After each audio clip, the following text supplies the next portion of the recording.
अच्छे लोग दुखी क्यों रहते हैं और पापी पाखंडी लोग हमेशा खुश क्यों रहते हैं और मौज उड़ाते हैं? इसके दो कारण हैं। दोनों ही कारण मैं आपको आज बताऊंगा। एक नगर में बीमार स्त्री रहती थी।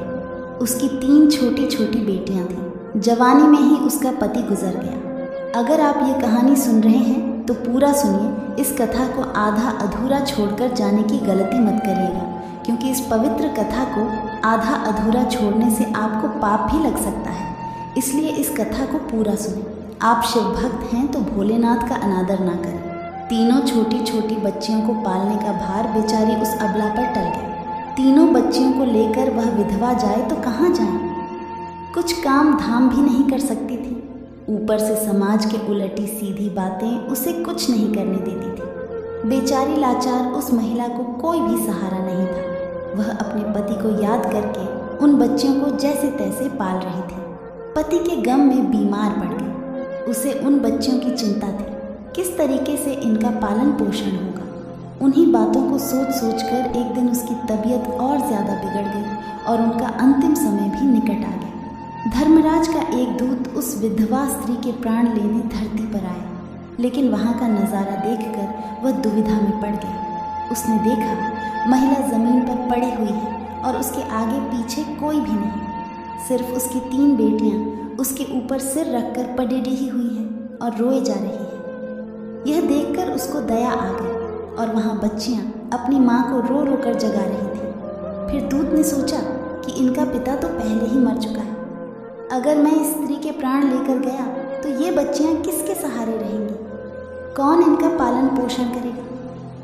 यह सोचकर वह देवदूत उस स्त्री के प्राण लिए बिना ही लौट गया। धर्मराज कहते हैं, तुम तो उस स्त्री के प्राण लेने गए थे, फिर खाली हाथ कैसे आए?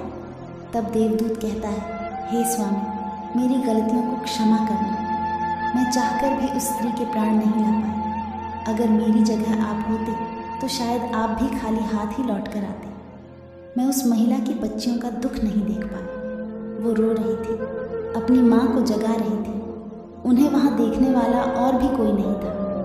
यदि मैं उस महिला को लेकर आता तो उन बच्चियों को कौन देखता? उनका पालन पोषण कौन करता?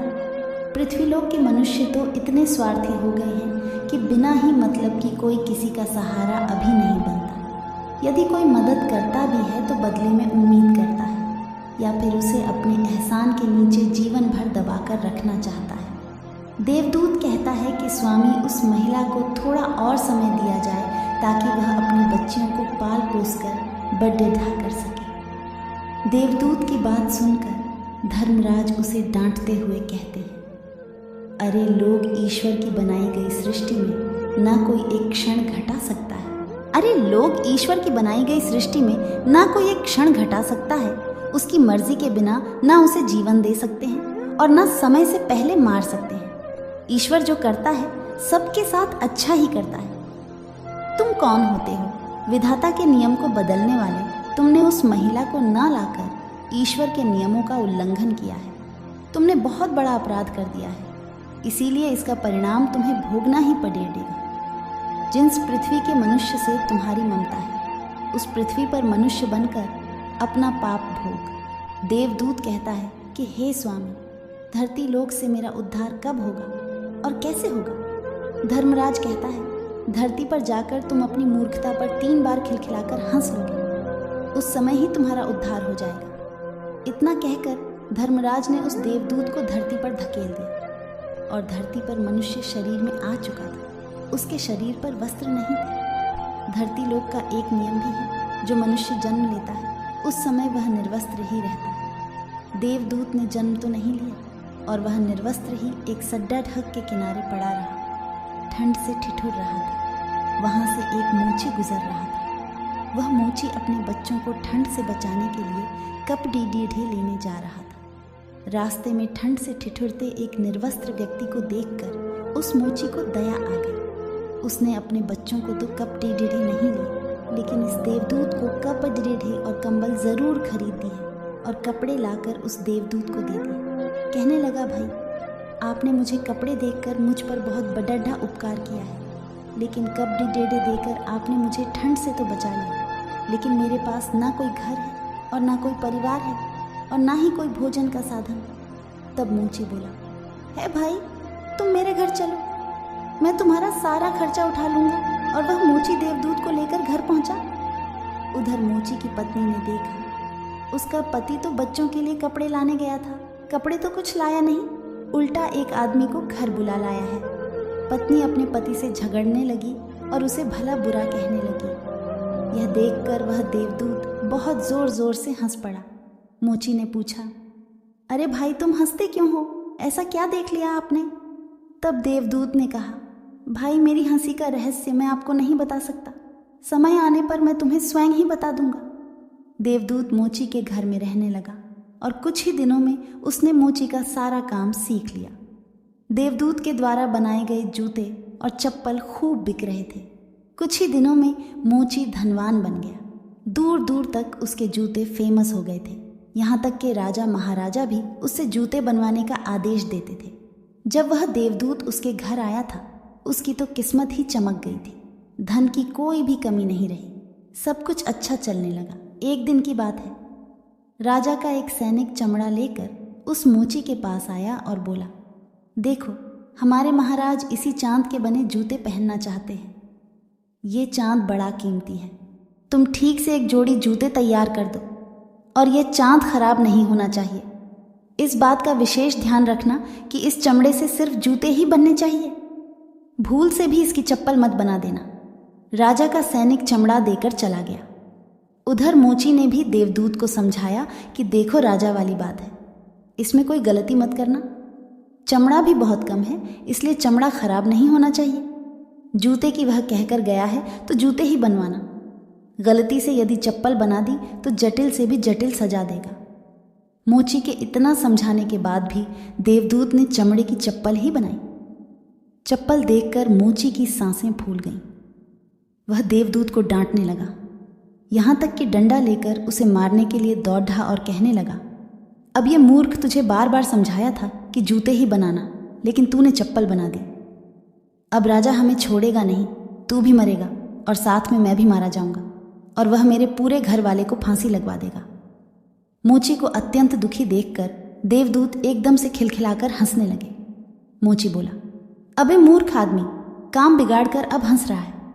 वो देखो, जूते लेने राजा का सैनिक आ गया और बोला, मोची भाई, कल जो मैं चमड़ा देकर गया था उसके जूते मत बनाना, चप्पल बना देना, क्योंकि राजा साहब का देहांत हो गया और यहाँ की प्रथा है कि मरने वाले व्यक्ति को चमड़े की चप्पल पहनाकर अर्थी पर लेटाया जाता है।